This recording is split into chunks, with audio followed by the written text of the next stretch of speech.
We've just left Israelite Bay and we're heading off on the major part of our trip. We're trying to get through to Air Sandpatch, or the Airbird Observatory, and then north to Cockabiddy, which is some 400 kilometres away. Road into Israelite Bay was really corrugated, and we're just leaving Israelite Bay looking for a place called Wattle Camp, which is 55 k's away, and the corrugations aren't any better this side.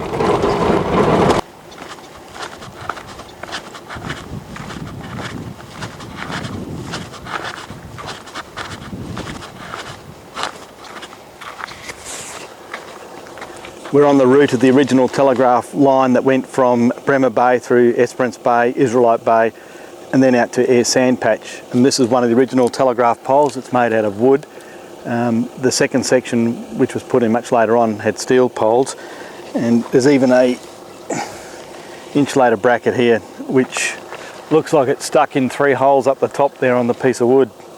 The wonders of modern communication bear no resemblance to what was considered leading-edge technology 150 years ago. Some of us have heard of Morse code and may recall that this is how telegraphic messages were transmitted. However, the signal was not a tone as many will think. It was a series of clicks that were made by a relay and made louder by a sounder box. This is what Morse code sounded like.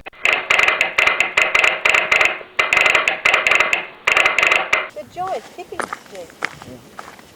The joint together stick. Let me zoom in.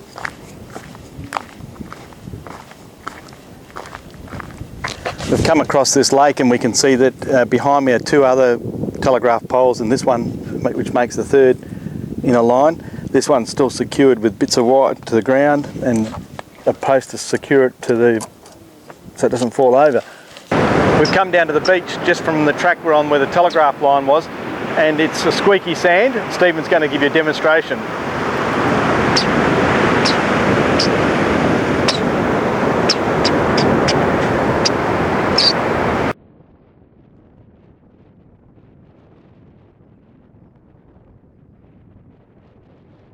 Even with very capable 4-wheel drive vehicles, we always make sure we don't get ourselves into trouble by asking ourselves the question whether we really need to drive a certain track. When you're this far out, every bog hole is a potential disaster. So this time we go around a muddy section on the salt flat.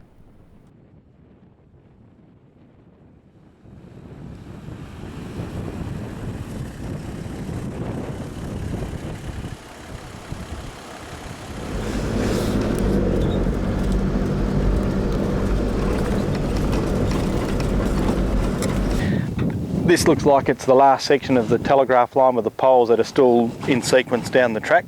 Someone's kindly put a sign up that gives a bit of history, mentioning that the line was opened up in 1876.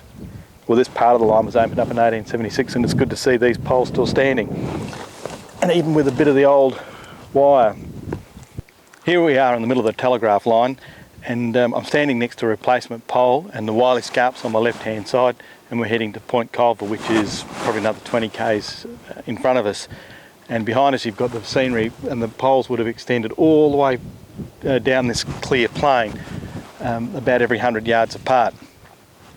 We look at it these days and think it was pretty simple technology, but back in 1876 this is what linked the east coast to the west coast of Australia.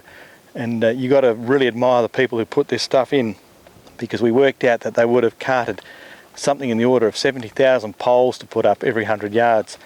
And back in those days it was very isolated country. It's hard enough these days, but back in 1876 it would have been almost impossible.